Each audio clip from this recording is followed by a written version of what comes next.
Hey everyone, welcome to Creating with Jazzy Bundles. Today we are going to make a spike bow. Ready, set, let's get jazzy.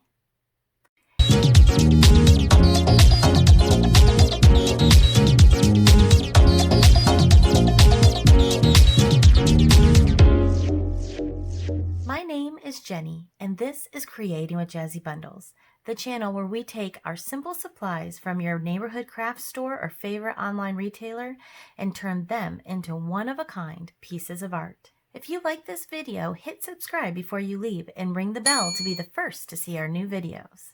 And with that, let's get started on today's craft. For your spike bow, you will need the following supplies.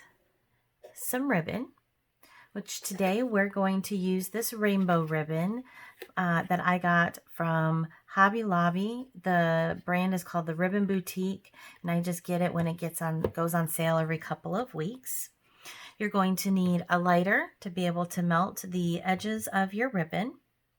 You're going to need some type of a clip. You can use rubber bands, hair bands, you can use alligator clips, you can use barrettes. I'm going to use this smooth alligator clip. You're going to need a zip tie, and I'm just using these small zip ties that I got. And you'll need something to be able to cut them with, so some type of a clipper, and my pliers here have a wire cutter in the middle of them. And you'll need some type of scissors so that you can cut your ribbon. And then lastly, a trick that I use is I use a pin, like a sewing pin or a crafter's pin, quilter's pin. This helps me to be able to keep my pieces in place while I'm adding more on. So one of these will come in handy for that little trick. You don't have to have it. If you want to hold them all in your hand, you can do that. That works just as well also.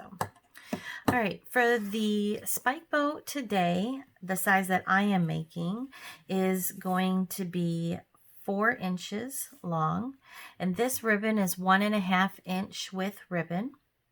And you can see that I cut this a few minutes ago, so my edges are already fraying, so we'll melt them here in just a second. I'll show you how that works. But I'm going to use 3 pieces for my bow today. And the first thing I'm going to do before these get too much worse is just quickly melt the end, and you just quickly run the lighter over the edge. Now you could also cut these on a diagonal at the end if you want, so that they're a little bit more spiky. Since I already have this other one that was made like this, I'm just going to leave mine straight, but you could cut them on a little slant on the end, or you could wait until you get them in here and cut them on a slant, whatever you want to do. Now, I realized after I made this one that all of the yellow and green ended up on this side, and the purple's kind of in the middle, and then the pinks and oranges over here. That doesn't work with these 3 sets, even though it was the next 12 inches that came off of the ribbon spool. So I'm just going to make it so that all of the yellows and greens and mostly oranges are on that side, and then the pinks and purples. So it'll be similar, just little bit different, very low. All right, so we're going to take our first piece, and I'll put this one in the middle.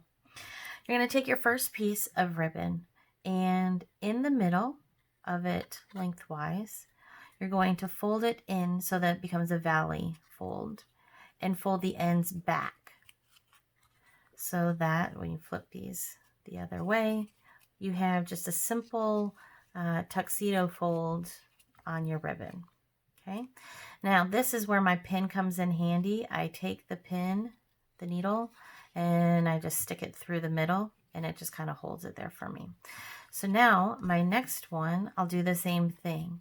I'm going to find the middle, valley fold, fold back the other 2 pieces, and now this one is ready for the pin as well.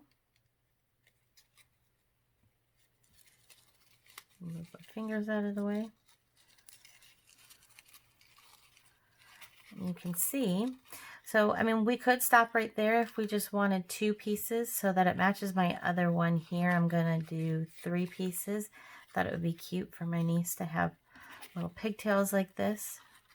So the next thing we're going to do again is valley. Find the middle, valley, fold the other 2 pieces back, pull these back, and we again have our tuxedo fold. Now you're going to put the needle right through the end.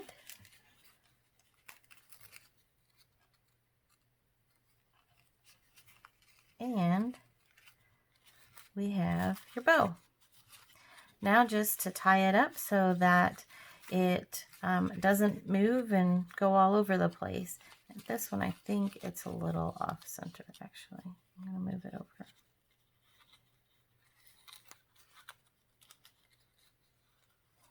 As soon as you're happy with it, if you want to make any adjustments, now is the time. You'll have one more opportunity to adjust a little bit, but it gets more difficult to adjust from here forward. So I'm going to use a zip tie. If you don't have zip ties, I have also done this very successfully with thread, and just pull the thread around it a whole bunch of times and then knot it off. That also works very, very well. So pull it somewhat tight, but not too tight yet, because this is your chance if you want them to be a little bit further over. In fact, I think my entire thing is going to get slid over here. Just going to, I think that's more the center. Pull my needle out. Before I tighten it all the way, make sure I'm even somewhat on either side, and then pull it tight.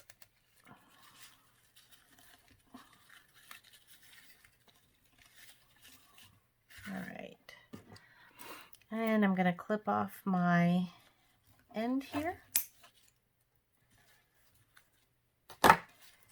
And here is our clip.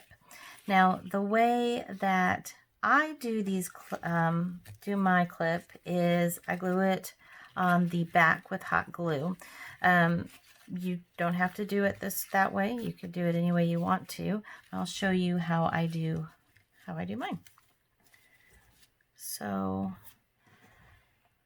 and I guess that was a supply I forgot to mention, was that I also have hot glue sitting over here off to the side, getting warm or hot. All right. So when I use these alligator clips, I like for the curve part here to go against the head. I think it just sits better and is a little bit more comfortable.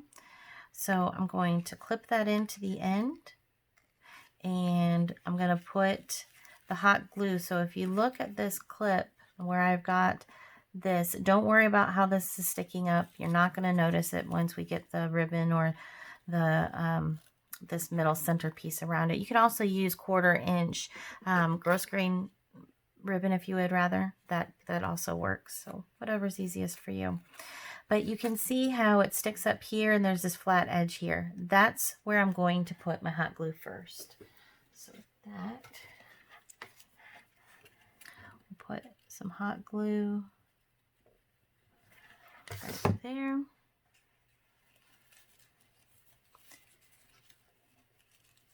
stick this down. Let it cool for a minute. And now I flip it over and I start adding in my hot glue a little bit at a time. I don't do the whole strip because it dries so quickly, and I want to be able to kind of make sure it goes exactly where I want it to go.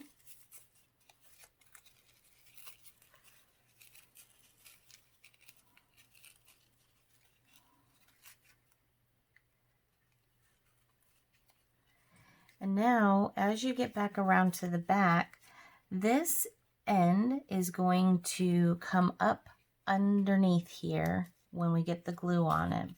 So this is where you want to check your length and see if we glue this down, is this going to stick out funny on the front? So mine is, so I need to trim it back a little bit. So before I glue that any further, I'm going to snip this down just a little bit. Now it'll go up underneath here and it'll be perfect. All right, almost done. Last little bit, add the glue. Lift up the clip, because the last thing you want is to glue that on top of the clip. Then your clip is pointless and useless. And we have our spike bow ready to go. Now I've got little pigtails available for my niece next time she comes over. Be super cute. Don't forget to click subscribe and ring the bell to be the first to see our new videos. We would love to hear from you in the comments or on our social media. Show us your new hair bows. If you enjoyed this video about making this spike bow, we have this whole playlist about other bows. And if you want to check out our other crafting videos, check out this playlist here.